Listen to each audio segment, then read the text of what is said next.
Okay, welcome to our evening of poetry reading and conversation with Michael Pedersen and Sean Wai Keung. There is going to be a reading, and then the poets will be in conversation, and then there will be a Q&A. Okay. And I would like to introduce our BSL interpreter, Lesley Crerar. And I will introduce our speakers. Okay. So, our first speaker is Sean Wai Keung, who writes poetry, performance, and food writing with a particular focus on migration, community, and cooking. He holds degrees in poetry from Roehampton University, London, and the University of East Anglia. Sean has facilitated workshops on food writing and food poetry for the Scottish BAME Writers Network, Glasgow University, and Renfrew Leisure, amongst others. His published work includes You Are Mistaken, which won the Rialto Open Pamphlet Competition in 2016, and Sikfan Glaschu, which the Scotsman described as joyful, earnest, and often funny. He has also worked with National Theatre of Scotland and Tramway. Our second speaker is Michael Pedersen, who is a prize-winning Scottish poet and author. He has published 2 acclaimed collections of poetry, Oyster, and his prose collection Boyfriends, as well as his most recent book, The Cat Prince and Other Poems. Pedersen also won a Robert Louis Stevenson Fellowship and the John Mather Trust's Rising Star of Literature Award. Pedersen's work has attracted praise from the likes of Stephen Fry, Kay Tempest, Irvine Welsh, Maggie Smith, Sarah Pascoe, and many more, and he is the co-founder of the literary collective New Rike. And he is also currently the writer-in-residence at the University of Edinburgh. Okay, so Sean, would you like to start us off with the reading? Thank you.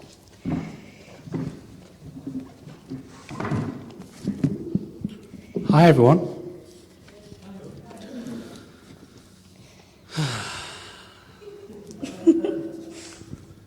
So I'm going to be reading from my book, Sikfan Glaschu.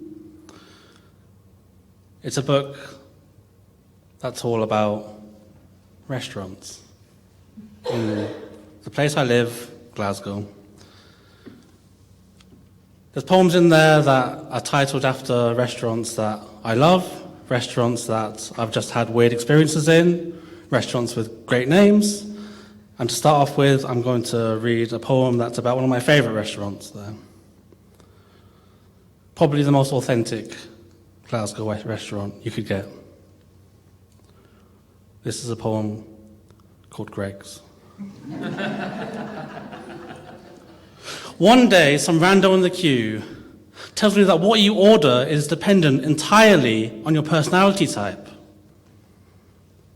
I asked them to explain, so they did. They said a sausage roll means that you're classy, elegant, and no-nonsense. A steak bake means that you're deep thinking, complex, and warm. A chicken bake means that you're artsy, professional, and lucky. A bean and cheese melt means you're fun, kinky, and light-hearted. A beef pasty means that you're morbid, energetic, and hopeful. A pizza slice means that you always want to be in the middle of it all. A vegan sausage roll means that you're cool, loving, and life-affirming. A sandwich means that you're gentle, anxious, and trusting. And a salad or a soup means that you're mysterious and probably untrustworthy. And as I placed my own order, I found myself thinking that maybe this rando was right. I mean, who's to say where exactly it is that these things really do come from?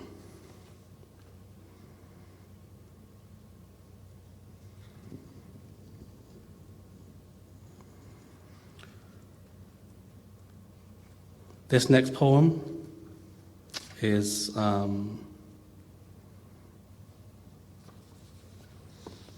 about food. It's about my maternal grandfather, who I call my gungung, who is the reason that I'm interested in food, really, because he migrated to the UK from Hong Kong in the 50s and worked in takeaways and restaurants. And so I always consider food to be a legacy that is often forgotten about or talked about in dark whispers between people. He was also an avid drawer. He used to draw on the back of receipts.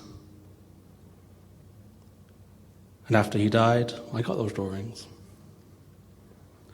This is Where is the Tree that my gungung drew. After he died, I received a collection of his drawings, and there it was. The tree. He had doodled it at some point, probably sitting idly in his chair watching the weather or EastEnders or listening to his cassette tapes of Cantonese opera.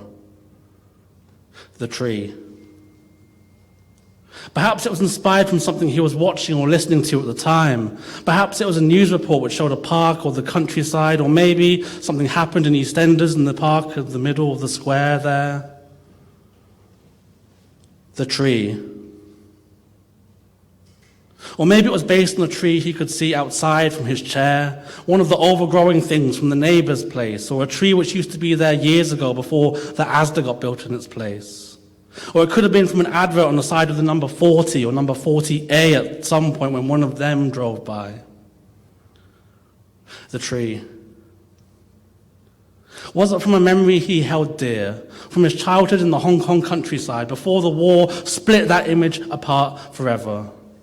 Or from his first step onto mainland British soil? There must be some tree somewhere in Liverpool, or Manchester, or Bradford, or Leeds, or York, or Hartlepool, or Grimsby, or somewhere he had lived.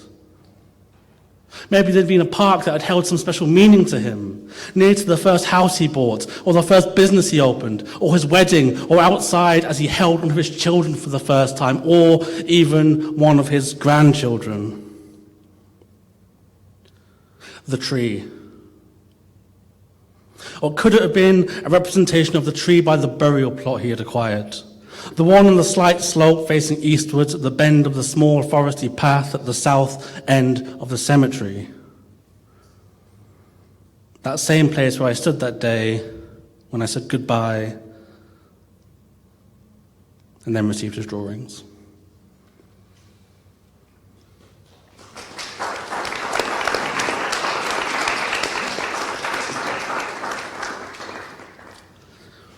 KFC Pollock Shores. As the virus tears through Glasgow, I sit, my Google Maps open on Kentucky, wondering how the chicken tastes over there, or how essential their workers may or may not be. Earlier I was looking through menus, seeing what was open and closed locally, without going outside, of course, but it started me off thinking about a time I previously met you. It was a snowy grey afternoon after I got off my morning shift up at the coffee shop. I didn't order anything, but you had a boxed meal for one. After you finished, we went home, and I cooked something for myself. What a memory. As far as I can tell, the internet is insufficient at encapsulating what Kentucky really means. It's just some far-off blob I can't fathom, a mass of essential people I can't know living their lives, getting on with their things. I guess very much like how chickens sometimes do.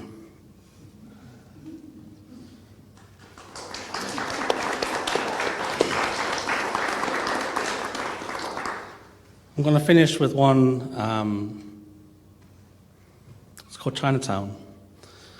I wrote it in Chinatown in Glasgow. For anyone who doesn't know, it's less a town, more just a warehouse building with a car park. But it is officially a Chinatown because it has a Chinatown Association, and it has a big gate with Glasgow written on it in Chinese. And it was one of the first restaurants, called the Chinatown Restaurant, that I went to when I moved to Glasgow about 8 years ago. And I wrote this poem. Once again, it mentions my gungung, and it also includes 2 words of Gaelic. One of the words is the Gacheltacht, which literally means the highlands, and then the second word is the Choltacht, which means the lowlands, where Glasgow is. But if you look at it, etymologically speaking, the word Gholtacht actually means land of foreigners. Chinatown. This place was built by migrants.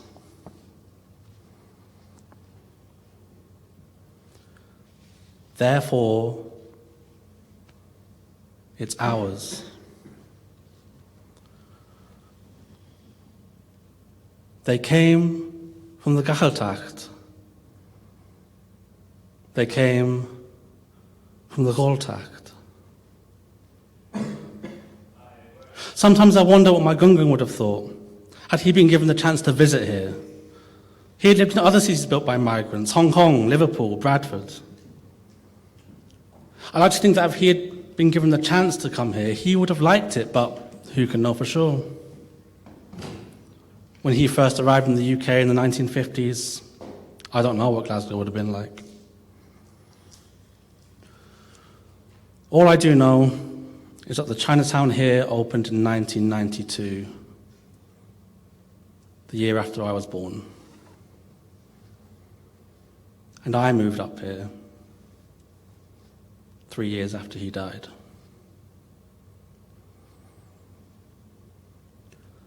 This place was built by migrants, and we have been eating here together ever since. Thank you all so much.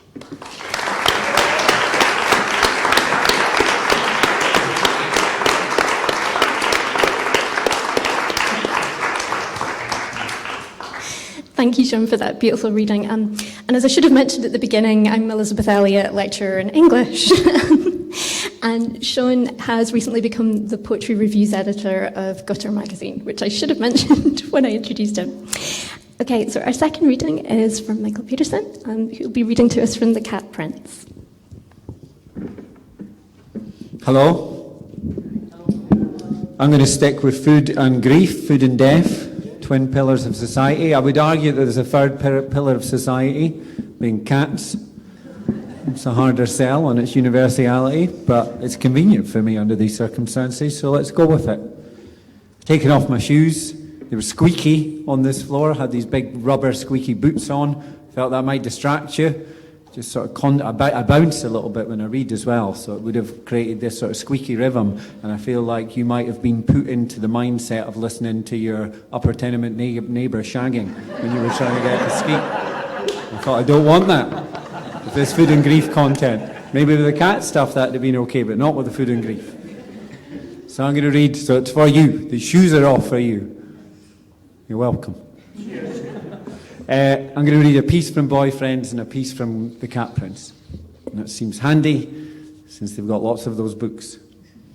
So first off, I'm going to read from Boyfriends. Now, Boyfriends sort of started as a grief memoir. I'd lost the dearest person in the world to me at that point in time, and I had to work out what version of myself I could be in his absence. How did I fill those cataclysmic voids?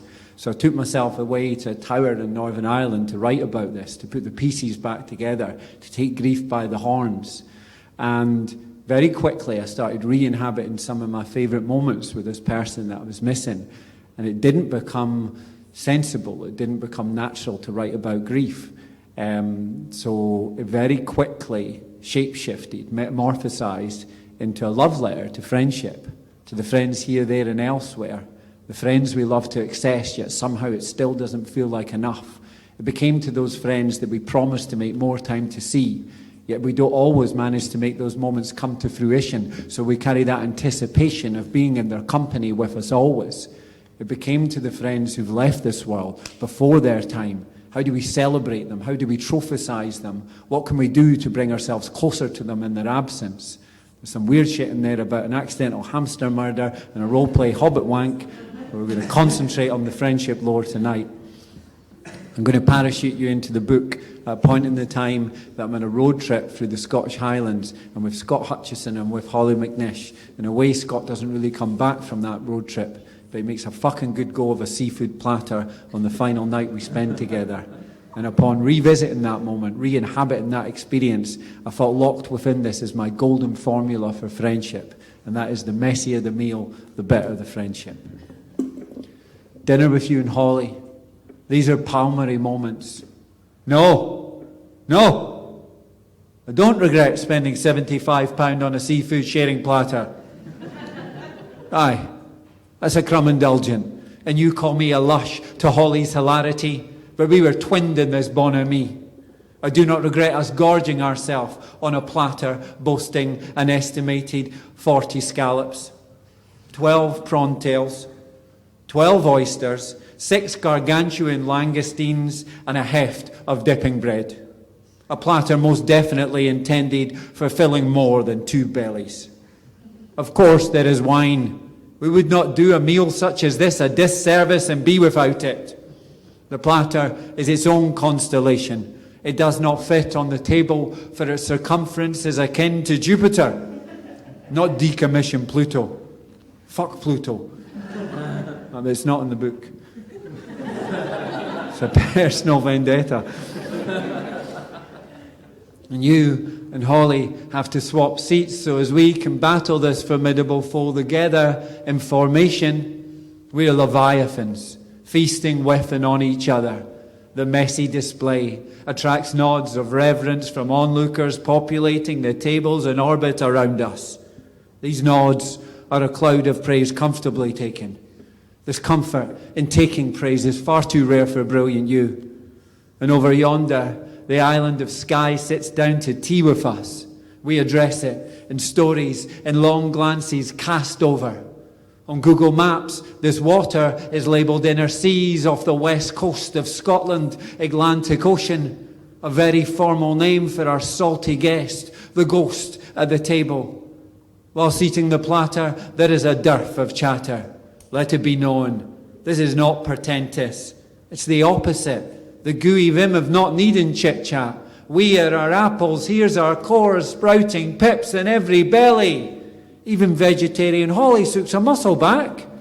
But shoosh, don't tell her family or she'll never hear the end of that. The supper was garlic butter gorgeous, love on its tiptoes, the last meal we had together and one of your last on this whizzing planet. It wasn't quite fit for purpose, but I surmise you chip in with Michael. It wasn't far off either. P.S. Yes, we ordered starters and all. But these were modest and too alluring to let pass by. The pudding you shared with Holly was one step beyond for me, but you looked cherubic splitting it, and you were often one step ahead. P.P.S. By the time the £149.50 plus £20 cash tip cleared from my bank account, 2 days later, you had left us and something had left me. But right there, in that moment, we were brimful. It was love. Thanks.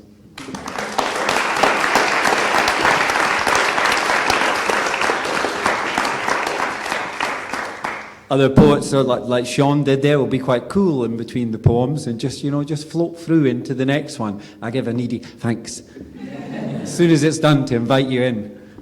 And then I get nervous that you're not going to do it again. You'll think all the others are shit. And that's okay, because there's only one more. So I'm going to do the poem. I was a fucking weird kid. I'm sure that comes as no surprise at this juncture in time. This is the fully formed, masculine, adult version of that growing child. The juvenile years, as you might imagine, had a few stumbling blocks.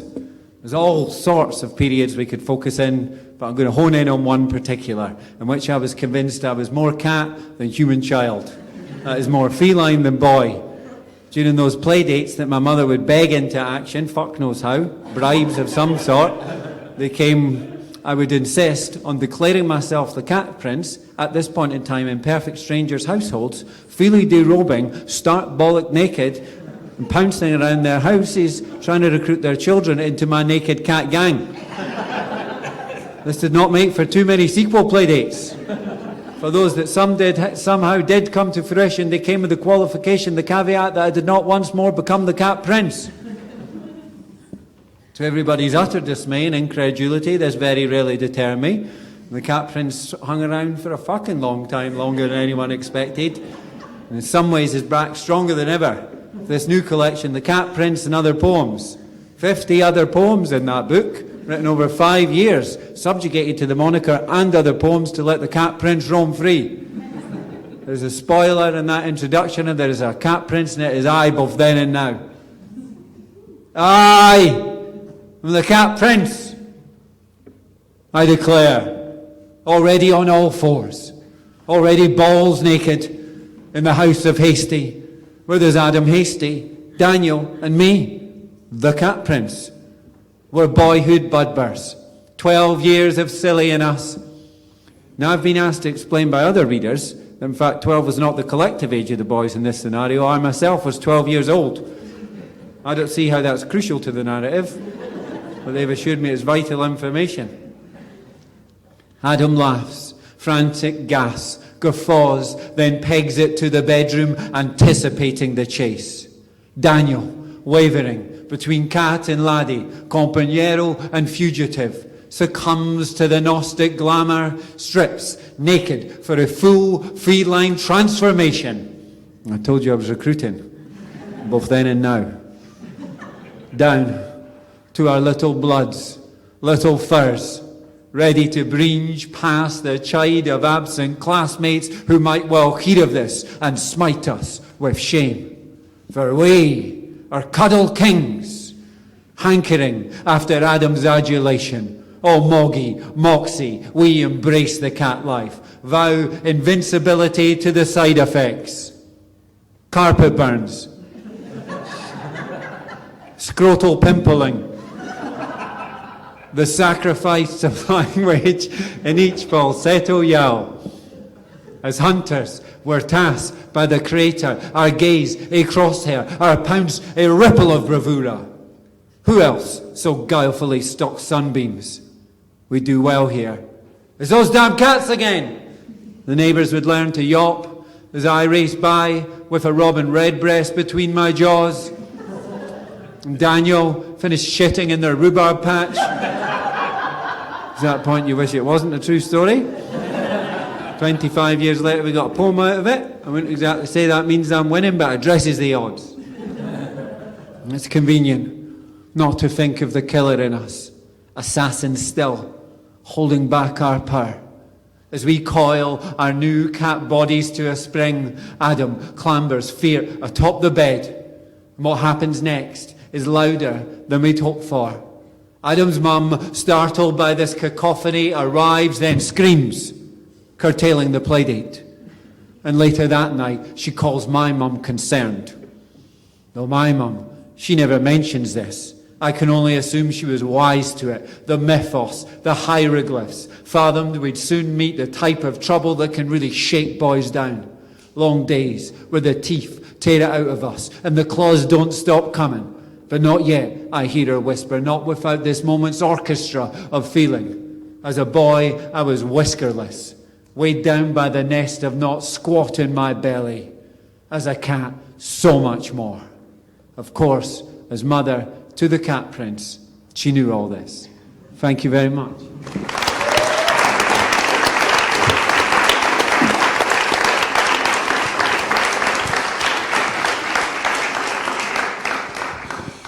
Okay, thank you, Michael, for what I'm sure is a very successful recruitment drive. Okay, so at this point I don't see anyone naked, so it's not got there quite yet. So at this point we'll have 15 minutes of questions, and then we'll have questions from the audience, so please be thinking of what you might like to ask our wonderful poets. So the first question that I wanted to ask segues nicely from in fact both readings. Food it's very much a key theme within Sean's work. So food as an extension of identity and as a point of contact between cultures and communities. And Sikfan Glasgow has been described as a book about what it means to share food. But food, as we could see from Michael's reading there, it also looms large as a recurring theme in Michael's work. What it means to remember sharing food or to share wine. So I'd like you, if you will, to talk about what sharing food means to you and your sense of how it plays into your work. I get hungry very easily. So yeah, I grew up with my maternal grandparents who basically didn't speak any English. And when they did, it was very broken English. And this really inspired me as a kid. I used to love broken English. I used to love the simpler ways of saying things to people. And so I always wanted to be a writer. That's not an acceptable profession with a Hakka Hong Kong family. Instead, they wanted me to go into the same kind of businesses they were in, so cooking, food, that sort of thing. And it struck me sort of growing up and, looking back on it especially, that really that was their form of poetry. That was their way of communicating to people. And it wasn't through the language, it was through the things that they cooked. And they mostly hated the things they cooked. But it was still done in a way that was filled with love. It wasn't so much about the food itself, the flavors, the ingredients. It was about that act, that economic act of sharing food, sharing finances. And it was through that they became valued members of their communities. And so when it came time for me to try and become a writer, whatever that might mean, I was thinking very much about how I could connect with people and use my poetry in a way that would make me part of a larger community, if that was even possible. And straight away, I think most people don't give a fuck about poetry. But go up to anyone on the street, ask them for their opinion on food, their history with food, you get a conversation out of it. So by writing about food, what I hope is that it sort of breaks that boundary between what an expectation of a poem might be and an audience, and instead sort of encourages this other outward look at what community might mean. And yeah, so for me, food is basically just another form of language that I like to use. That sounds really wanky, doesn't it? But it's true, so there you go.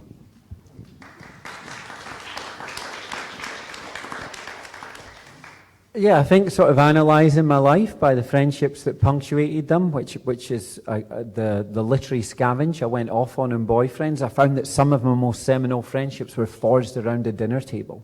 A lot of the friends I have live pretty effervescent, busy lives, and we had to actually wrestle ourselves away to this place of sanctum, this place of still, to nourish our bodies, to escape the clamour, to put something into ourselves to give us fuel for what was coming next. And it became a ceremony. If I'd been away touring, if I'd been doing shows, Scott in particular, if he'd been on a long tour, we would get together for that first dinner and everything would get spilled over it. The emotional guts of the conversation, we would, gorge ourselves pleasantly at the same time. And we did this book together called Oyster before Boyfriends.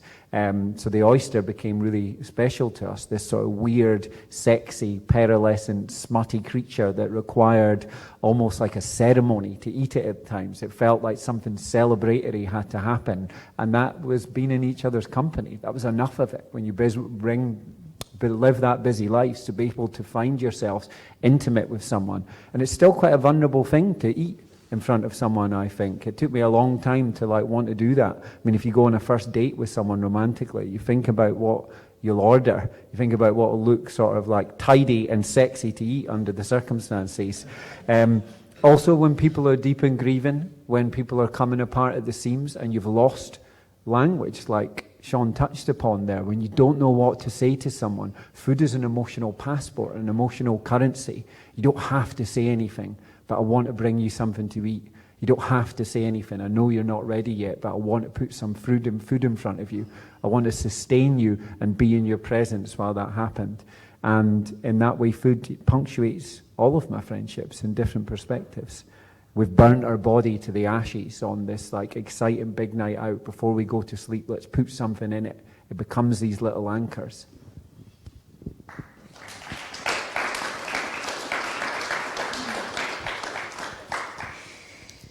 You're both very engaging and accomplished performance poets who've done work with National Theatre Scotland. And while I was reading some of your work for this, I came across a beautiful observation from Sean in an interview where you described the page as a two-dimensional platform on which a performance happens. So I wondered if both of you would be willing to reflect a little bit on what performance means to you and the particular role that it plays in your work. So I'll start off by saying what I did, the two big things that I did with National Theatre Scotland. The first one was set in a kitchen and I cooked for people. And the second one was had poetry inside fortune cookies that I opened on stage. So both things that can't be done through the medium of the page itself. I can't literally give people a meal as much as I would love to. I can't have that physical experience of opening a fortune cookie in front of you. And really, that's what I see the stage as. I mean, I'm not the biggest fan of the term performance poet for myself, just because I never liked performing. I grew up hating speaking in front of people, not wanting to give presentations in front of people at school. It was only really when I started to write poetry and want to try and, let's be honest, make some money from it, that I started to do readings, and suddenly something clicked to me, and I was like, oh, this is a really interesting way I can connect with someone through my voice, and I can look in people's eyes, I can see them in the audience, and whereas writing on the page, it's this experience where you put something there, and then it goes to an unseen audience. This way, I can actually connect with you, hopefully. And I love that feeling. I love that feeling of connecting with people, and that's what got me into writing in the first place. And so then starting to think about, oh, the page can be a stage as well, and in the same way that like a plate can be a stage, and anything can be a stage really, if you think of it as being a connective device to people. And so for me, sometimes I have ideas that require giving people food, and the page just won't contain that. Other times I have ideas of, oh, this would look really cool if it was connected in different ways. I mean, I wrote a poem that was for the Ford anthology a few years back that was basically about, it was about the history of munchie boxes. And it was designed, the poem itself on the page was designed to look like a munchie box with lots of little compartments with different poems inside. And so, it's all about just sort of allowing the creative spark to lead me wherever it has to go formally, instead of sort of saying, no, I'm going to stick to this kind of form or that kind of form. So for me, that's sort of my history with it and what sort of keeps drawing me back to doing more things on the stage.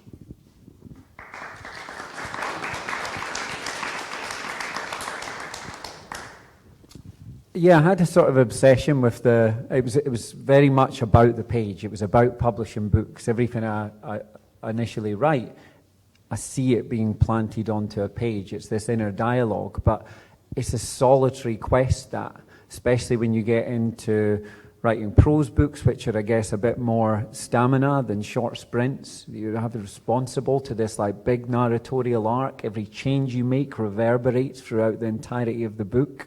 And with the poems as well, you steep in them for such a long period of time. I do writing residencies. I also write a lot in libraries, in quiet places. You do a residency in your own mind, and it's a very anti-social way of living, whilst filling yourself full of voices and narratives and social currencies. But promoting the books and performing the books and doing them justice involves getting out there and reading at literary festivals and meeting people and trying to represent how these exist in a live incarnation, because I edit all the books vocally. I read them out loud, talking around a room. So by the end of them, they're these conversational pieces. They're these vocal narratives that they weren't when I wrote them or had them in mind, and I work out which pieces will work live in a live incarnation, and they almost become sort of twins, sort of split at birth from that perspective. They are different versions of them. I change words, I change tenses, I shorten them, and I elongate things. The enjambment isn't exactly the same on the page as it exists in a live space. You have to react to the audience. It is a very visceral, sentient expression. And that poem, The Cat Prince, is shortlisted at the moment for the Forward prizes, but it's the first year they've done best best single poem performed. They've always done best single poem written, and then this is the first year they've done this best single poem performed. And there's two elements of that. I got shortlisted for that, and there's one of them thinking, oh, it exists as a performance piece, but it didn't get shortlisted for best single poem written, so it doesn't carry its weight in that perspective, but it does it there. But then that's the ego coming in.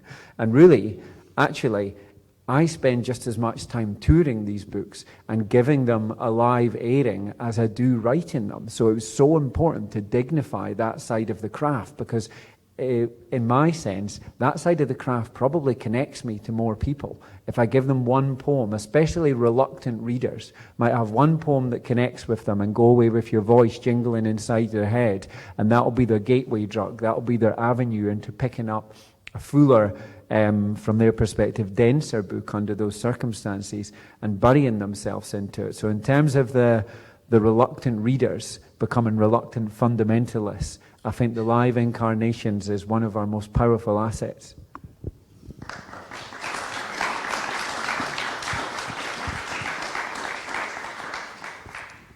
Okay, so a last one from me before we open up to our audience. I wanted to ask you about the relationship between writing and higher education, as many of our students at Aberdeen are doing programmes in English literature and creative writing, or go on to do postgraduate degrees in creative writing.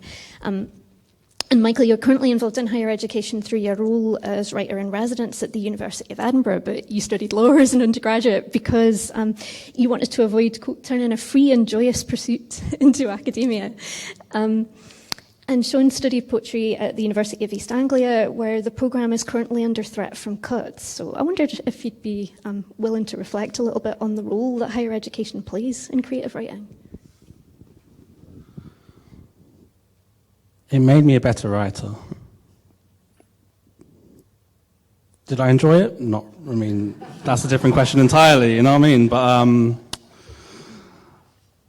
yeah, for me, it was just because, as I said, it was the only thing I ever really wanted to do in my life was to be a writer, to write. And so when the chance came along, I sort of just took it, and it was my route of escape. It was my way of getting out of the town I was living in at the time, and there was much more to it than just the academia side of things. And I've always maintained a very healthy, non-academic life, even when I was studying. You know, I mean, when a lot of my friends weren't fellow students, it was people on the poetry scene or people were around, or places I worked or something like that. One of the things that academia did to me was it challenged me a lot to write about new things, to think about things in a different way, and it helped me to connect with other writers, who had other perspectives on things. Some of those people, you know, you just don't get on with, and that's fine. Other people become your lifelong literary friends, people who I still send work to and say, what do you think of this? Do you think that this fits the kind of thing that I'm trying to do? And I was very lucky as well, because the courses I did, they weren't actually that sort of academic in the sense of, I don't know, analysing poetry or anything like that. It was very much more experimentation and writing in different forms. I mean, I did my undergraduate at Roehampton, and I remember one of the things we had to do there was writing poetry, but it was on anything except a page. So people were handing in like leaves with poetry written on, and I made like a deck of cards that had little lines of poetry on, and all sorts of things like that. It was a very experimental course.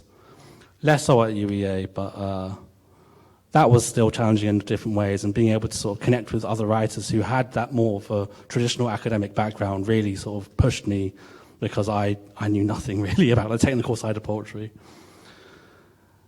And all of this, it really came to my first pamphlet, You Are Mistaken, which was basically my dissertation collection.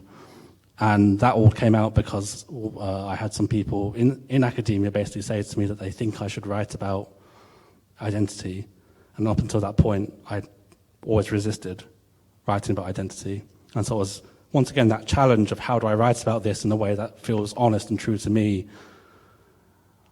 And I think those kind of provocations are really what's super useful in an academic setting, and just the connections that you can make along the way as well, rather than focusing on things like I don't know, marks and grades and all that. Sorry, teachers.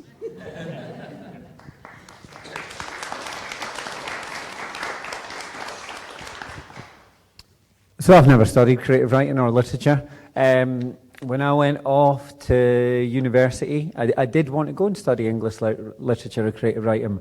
My dad wasn't too keen on that. He wanted a vocational degree. And then I say I had a poetry mentor in the book. Now that's quite a generous term. It was a friend's stoner uncle who'd once had a poem published in the local magazine. But at that point in time, that was a poetry mentor. I came round to his house, got stoned with him, and we recorded poems on this dictaphone. Given it, it was back when dictaphones were cool. And I sat down and chatted with him. I said, look, I'm trying to apply for creative writing, but the old boy's putting up some push in it, and I need his financial support to go to university. And said, look, don't study creative writing, don't study English literature, study a language-based subject, something that causes you to sort of forensically analyse language, cogitate it, wrestle with it, essay write, but don't necessarily go and study literature then, find your own way into it. So I got stoned with him that night, and then a long night down to, a heartbeat, I decided, well, law, maybe that's the most pedantic interpretation of the English language I'm going to come across outside linguistics. Whole cases going right or left, dependent on people's advocacy, interpretations of small parcels of words. The case names, the jurisprudence felt like story titles and synopsises from that perspective. Some of that old draconian statute law felt like some of the most indecipherable texts you're going to come across. So there's our Chaucer. And then and I tried to take a literature approach to studying law. And then that way I sort of parceled off to work for as a lawyer terribly for a few years down in London, and then by the time I'd qualified I could abdicate for the profession sort of debt-free and then try and have a good wrestle at it there. So yeah, I'd never been to a creative writing workshop until I started teaching them, and obviously felt pretty fraudulent for a period of time. But I read a lot, and like that's still the one piece of advice that any time I'm asked is to give writers. It's like, read a lot of books, read books you like, read books you don't like, debate them, cogitate them, ruminate them, go and see live literature, and then write the stuff once you're fat full of it, once you're saturated by it, once you're asking questions of it. Poetry shouldn't all be like the answer, it should be the question from that perspective. And I always recoil when one of the students comes and, well, I don't really like other people's poetry, it's more my own. And it's like, right, okay, so you've no basis for this, it's just you and your narrative, you've got to expand it from that perspective. And that was one of the things about the writing residence at the uni that appealed to me, is even though you're employed by the Languages, Literatures and Culture department, you're not part of the creative writing faculty, you're not part of any faculty, you're a sort of ship of the word and a ship of literature all on your own. So any workshop or any talk I do or any guest lecture I do is entirely voluntary. Nobody has to be there, and it's open to everyone, from the canteen staff to the mechanical engineering students. So it's literature pervasive throughout the university. It's how words reverberate up and down the corridors, and how we can sort of unfold it and expand it and hyperinflate it from that perspective. And I can open a lot of things up to the public to break down the barriers, especially for a lot of people growing up in northern parts of Edinburgh, of coming into that university, which has been quite an intimidating place from them for that perspective. How can they still get something out of this leading learning institute without necessarily being enrolled there? What's the public engagement? What's the interaction of it? So it was all about how far I could push it whilst being entirely not qualified to do so.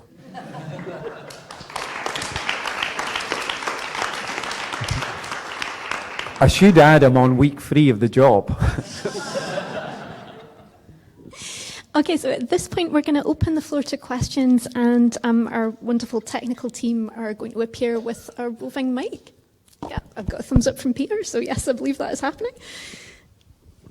Okay, so do we have any questions that people would like to ask our lovely speakers?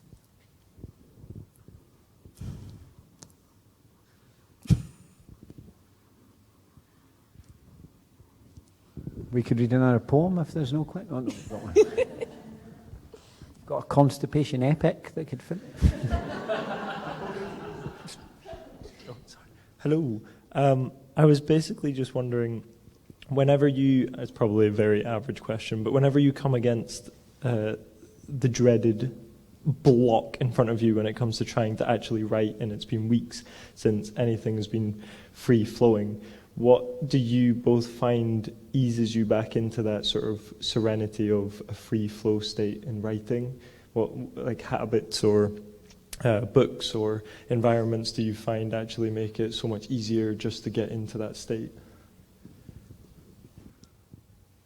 Hangovers are great for me. Basically, I put so much pressure on myself sometimes to write when I'm in that situation, and it's the only thing I can think about is just that page and what I'm doing with it, and I'm thinking over and over again about how that line's split, or what's happening here, or what that word should be, and you got hours just like moving down, up.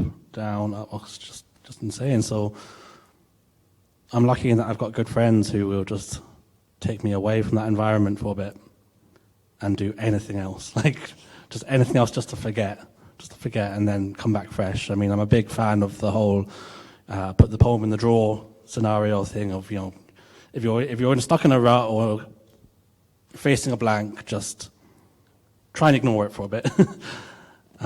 Go away, come back later, and look at it with fresh eyes, because that's the kind of thing I think that helps people to not feel the pressure so much. And at least for me, it's the pressure that's like the killer. It's like feeling the pressure of writing is what kills the love of it. So why even do it if you don't love it?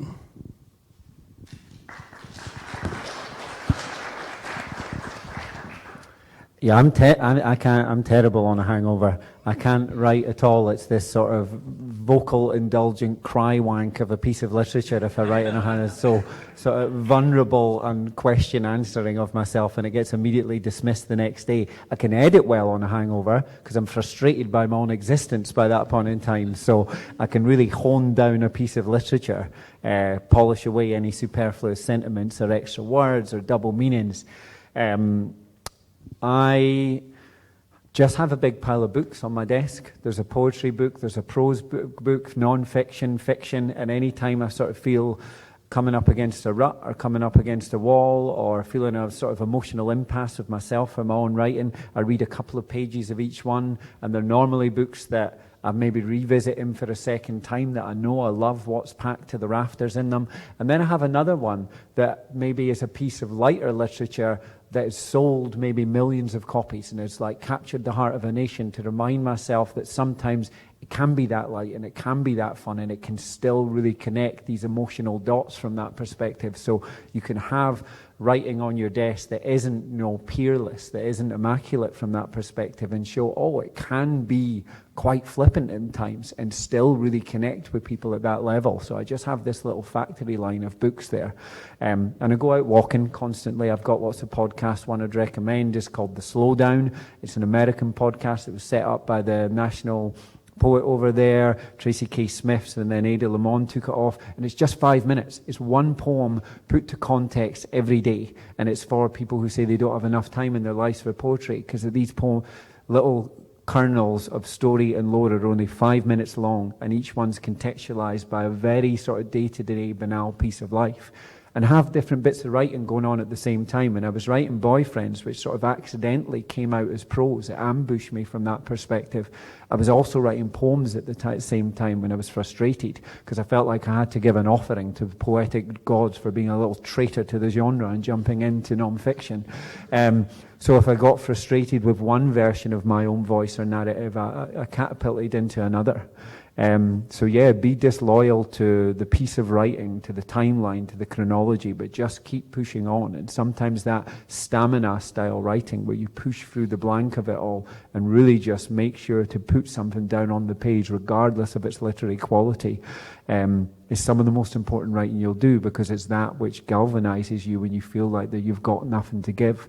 And use diary entries from that perspective. They come free from the kudos of literary extravagance. Diaries are supposed to be about banalities, the walk you went on, the meal you have, and then all of a sudden you find out that these banalities have got so much more in them. They are the lifeblood of human experience.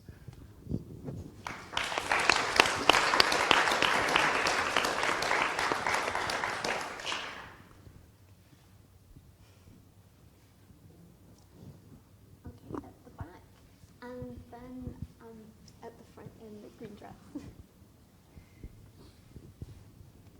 Right. Sorry, I'm a bit reluctant now to ask a question because I really love your constipation poem. I think it's my favourite ever. But I was just curious for both of you, since you've written about people who've died, like, you know, performing that, you know, on tour, like night after night, what kind of headspace that puts you in, like speaking about someone who's like not here anymore. You know, if it feels good to honour them, or if it's, if it, I don't know, makes you feel really nostalgic, or, I'm just curious to hear. It's painful because you know that you can't resurrect that person. You can't place them in front of an audience and say, look at this amazing person and all their flaws and all their joys and all the experiences we had with them. But it's just being honest as well. It's like my perspective of that person, that's the only thing I can write about, is that perspective and things that have happened and things that I found out and learned. And that helps me to think of it as I'm writing about my perspective of that person, because it's so much pressure to try and write about someone who's no longer here and think of it as in some way resurrecting them or bringing them back, because it's not, and that's hard and that's really painful. And definitely there's some poems that I basically refuse to do on stage anymore because I've done them too much and I don't feel it as much anymore, and I want to feel it when I read. I want to feel it when I perform. I want to feel that pain of not being able to just put that person in front of everyone. But at the same time, another thing that I always try and remind myself is that grief comes from a place of joy, in terms of if you're grieving someone, you must have loved them in some way, and love is a joyful thing. And so being able to try and focus on, the joys of it, and the joys of being able to say, look, there was this person that I knew and I want to tell you about them, and this is what happened with us. This is what I saw them do, or talk to them about. That's so joyful and so exciting.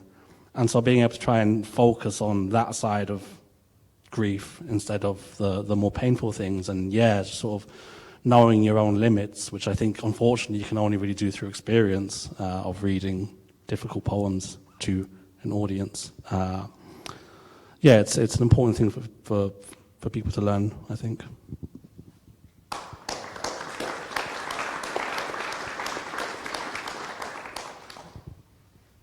To sort of query into what Sean was saying there, I believe the same thing. Grief is the final manifestation of loving. We're full of all this love for someone, yet corporally, temporally, they're no longer here on this planet walking among us for us to put it into. So we have to rewire those circuits. What do we do with these bags of emotion bursting out of us? How do we turn them into something sort of pure and buoyant from that perspective? And it was reliving these experiences. Of course, I had to write about grief, the fierceness of it, the finality of it, grief with barbs, but that was disingenuous to the person I was missing. He wasn't a forlorn human being when I was around him. He was silly, he was smutty, he was exciting to be around. So for the book to be authentic to the person I was missing, it had to carry all those frisons, all of that vibrancy and effervescence, and it wasn't scapegoating grief. We do deal with that in a big way, but more than anything, it was celebrating. You're grieving someone because you can no longer celebrate their existence with them physically. So what can you do to build a monument or a trophy to them, or to lionize them from that perspective? Also, the living it was the hardest part. Writing about it is sort of a reward, knowing that I've survived it, knowing that I survived this cataclysmic loss and lived to see more joys, more loves, more salient silliness and happening is such a gift of a thing. So actually it's about almost like reclaiming these brutalizing moments on your own terms, knowing that you did just that. You survived them for and with and because of that person.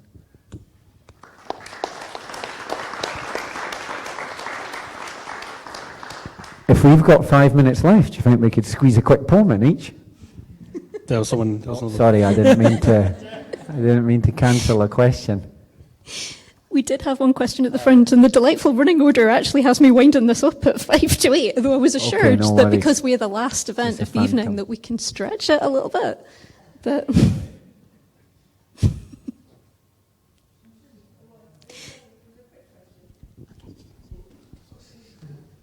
Hi.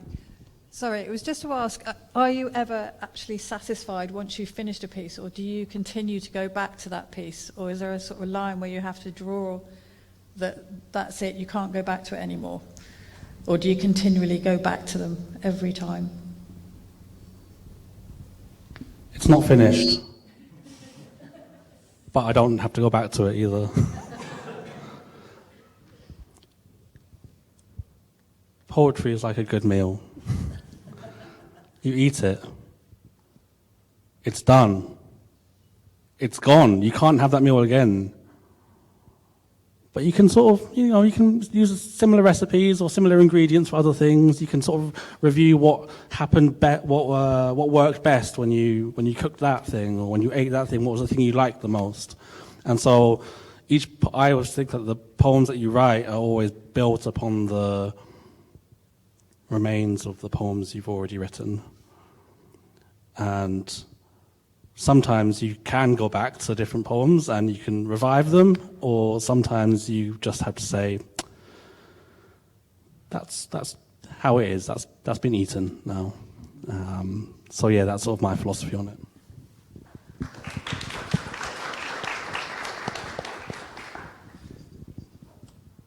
it. Yeah, I mean, you finish them, they get edited. I have periods of immense satisfaction with them, having expressed myself in these pieces with a greater degree of exactitude and prowess than I feel like I existed with that moment in life. It becomes a tribute to that thing from that perspective. A week later, a month later, a year later, going back to it, I would write it differently. Of course I would, because it's so milieu-based, it's so sentiment-based, it's so circumstance-based. I wouldn't necessarily write it better, though. It would just be different. It would just be carrying a different cadence or a different verve or a different energy from whatever lived experiences were going on at that point in time. So each time it would be entirely different, but not necessarily better, just a different story. And hopefully I've moved on to another story which complements it or provokes it or prowls it up in some way.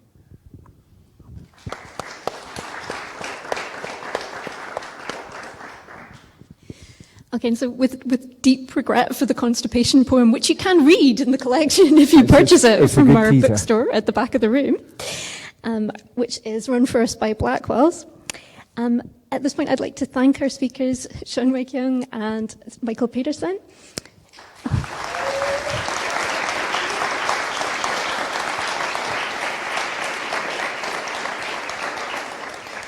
I'd like to thank our wonderful BSL interpreter, Lesley.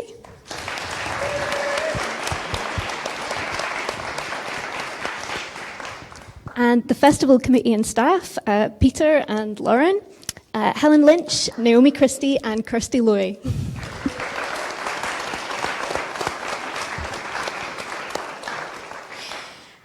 Thanks are also due to Creative Scotland, the University of Aberdeen Word Centre for Creative Writing, and Aberdeen City Council, whom we have to thank for funding the festival. As I mentioned, we have our Blackwell's Festival bookshop at the back of the room, where our speakers will be signing their books. Okay. And thank you very much to all of you for coming along to our event. Cheers. Thank you very much.